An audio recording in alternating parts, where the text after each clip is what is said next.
ආයුබෝවන්. ඔන්න අදත් අපි ඔයගලන්ගේ ගෙදරට ආවේ රසම කෑමක් හදන්න හිතාගෙන. ඉතින් අද මම හිතුවේ බටු මෝජෝ එකක් හදන්න ඕනි කියලා. දැන් ඉතින් අපි බලමු මොනවද ඕන කරන දේවල් කියලා. මුලින්ම මම අරගෙන තියෙනවා වම්බටු ග්‍රෑම් 400ක් විතර හීනි පෙති කපලා මම මේකට කහයි ලුණුයි දාලා තියෙන්නේ. මොකද කහට පිපෙන නිසා දැන්ටමත් මේ ටිකක් කහට පිපිලා තියෙනවා. මේකට වතුර දාන්න එපා. ලුණුයි කහයි විතරක් දාලා වම්බටු ටික හොඳින් අත ගා ගන්න. මොකද අපි මේක ඩීප් ෆ්‍රයි කරන නිසා. ඊට පස්සේ අපිට ඕන වෙනවා උළු හාල් ටිකක්, කුරුඳු, කරාඹු, එනසාල්. ඒත් එක්කම ලූණු. ඔයගලන්ට රතු ලූණු ගන්න තියෙනවා නම් රතු ලූණු තමයි වැඩියෙන්ම හොඳ. නැත්තම් බී ලූණුත් කමක් නැහැ. මේ හීනියට කපාගෙන බී ලූණු තියෙනවා. කරපිංචා. ඒත් එක්කම මෙතන ඩේට්ස් ටිකක් තියෙනවා මම පොඩිවට කපාගෙන. මේකත් අත්‍යවශ්‍ය නැහැ. තියෙනවා නම් විතරක් ගන්න. ඉඟුරු, අමු මිරිස්, සුදු ලූණු. ඊපස්සේ උක්කු පොල් කිරි ටිකක් ඕනේ. කෝප්ප භාගයක් විතර. සීනි ටිකක්. මෙතන තියෙන්නේ සියඹලා ඉස්ම ටිකක්. ඊට පස්සේ අමු 3-5 කහ, මිරිස් කුඩු, විනාකිරි, තෙල් සහ ලුණු. මේ ටික තමයි අපිට අවශ්‍ය වෙන්නේ. එහෙනම් අපි බලමු කොහොමද මේ රසම රස වම්බටු මෝජෝ එක හදාගන්නේ කියලා. මම ඔයගලන්ට මේ කියන්න ඕනේ ඔයගලන් මේ වගේ මැටි මේ හට්ටියක් තියෙනවා නම් වැඩියෙන්ම හොඳයි මේ වම්බටු මෝජෝ එක හදාගන්න. එහෙම නැත්නම් ඔයගලන් non stick pan එකක් වුණත් කමක් නැහැ. දැන් මුලින්ම කරන්න ඕනේ මේ වම්බටු ටික හොඳට මිරික ගන්න ඕනේ. දැන් අපි ලුණු දැම්මහම මේ වතුර දැම්මේ නැති වුණත් මේ ඔයගලන්ට පේනවා මේ මෙහෙම ඉස්ම වගේ එනවා එළියට. මේ ජූස් එක ඔක්කොම අයින් කර ගන්න ඕනේ. මේක තමයි පළවෙනිටම කර ගන්න ඕනේ.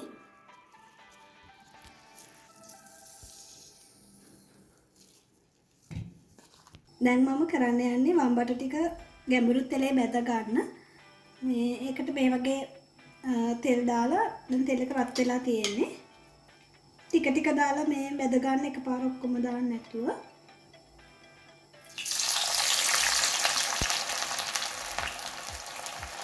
දැන් බටු එක බැදෙන්න ඕනේ මෙන්න මේ වගේ ගානට. ගොඩක් මේ කර ගන්න එපා. එහෙම වුණොත් බටු මෝජෝ එක තිත්ත රස වෙනවා. ඉතින් මේ ගානට බැදුනම ඇති. හරි දැන් බටු ටික ගැඹුරු තෙලේ බැදගත්තට පස්සේ අපිට තියෙන්නේ බටු මෝජෝ එක හදා ගන්න. ඒකට මේ වගේ මැටි හට්ටියක් ලිපේ තියලා තෙල් පොඩ්ඩක් දාගන්න. තෙල් ගොඩක් ඕනේ නැහැ. මොකද අපි බටු ගැඹුරු තෙලේ බැදපු නිසා. මේ වගේ පොඩ්ඩක් දාගත්තම ඇති. ඊපස්සේ තෙල් එක රත් වෙගෙන එනකොටම ඒකට කුරුඳු පොතු, උළුහාල්, කරාම්, එනසාල් ඔක්කොම ටික එකතු කරගන්න.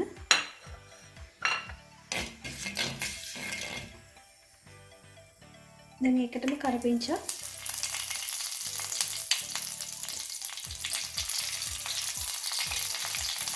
ඉඟුරු, ඒත් එක්කම සුදු ලුණු ටිකත් එකතු කරන්න.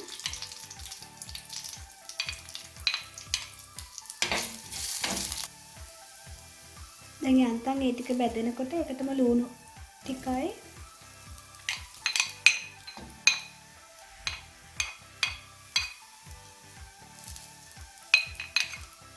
අමු මිරිස් ටිකයි එකතු කරගන්න. දැන් මේ වෙලාවේදී මම ලුණු ටිකක් එකතු කරනවා. අපි වම්බටු වලට ලුණු දාලා තියෙන නිසා මේ පොඩ්ඩයි දාන්න ඕනේ.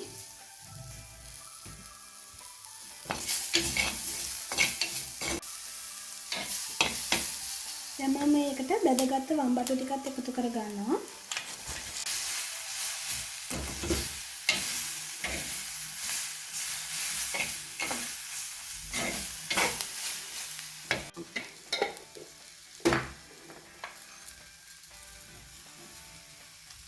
ඒකටම ඩේට්ස් ටිකක් දාගන්න.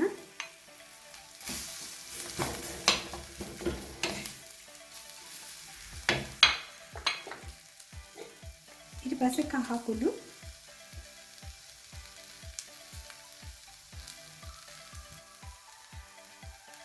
මිරිස් කුඩු, ඒ දේවල් ඔයගලන්ගේ රස අනුව එකතු කරගන්න පුළුවන්. ඒත් එක්කම 3-5 කුඩු අමු 3-5 කුඩු තේ හැඳි භාගයක් විතර දාගන්න.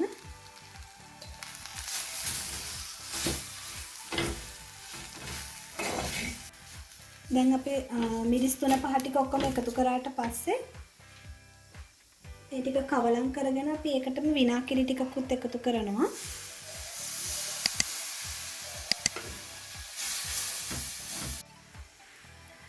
විනාකිරි එකතු කරගත්තට පස්සේ අපි පොල් කිරි ටිකත් මේකටම දාගමු. දැන් මතක තියාගන්න මේ වම්බටු මෝජෝ එක හදන්න ඕනේ අඩු ගින්දරේ. දැන් මේ කිරි බොහොම පොඩ්ඩයි මම එකතු කරේ. දැන් මේ කිරි ටික ඔක්කොම එකතු කරාට පස්සේ කිරි ටික හොඳටම මේ බටු කෑලි වලට ඇබ්සෝබ් වෙනකම් චුට්ටක් වහලා තියාගන්න. දැන් මෙන්න මේ වගේ අපේ පොල් කිරි ටික ඔක්කොම හිඳිලා තියෙන්නේ.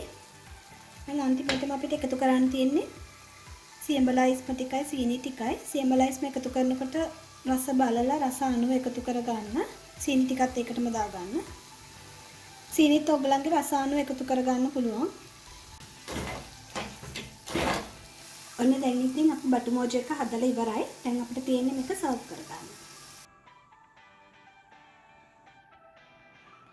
ඉතින් එහෙනම් මෙන්න මේ රසමරස බටු මෝජෝ එක හරිම ලේසියෙන් පහසුවෙන් හදාගත්තා වගේ ඕගොල්ලොත් හදාගෙන රස බලයි කියලා මම හිතනවා. එහෙනම් අපි ආයෙත් දවසක තවත් රසමරස කෑමක් එක්ක එකතු වෙමු. මතක ඇතුව මගේ channel එක subscribe කරලා යාළුවෝ අතර share කරන්න. එහෙනම් අපි ආයෙත් දවසක හම්බ වෙමු.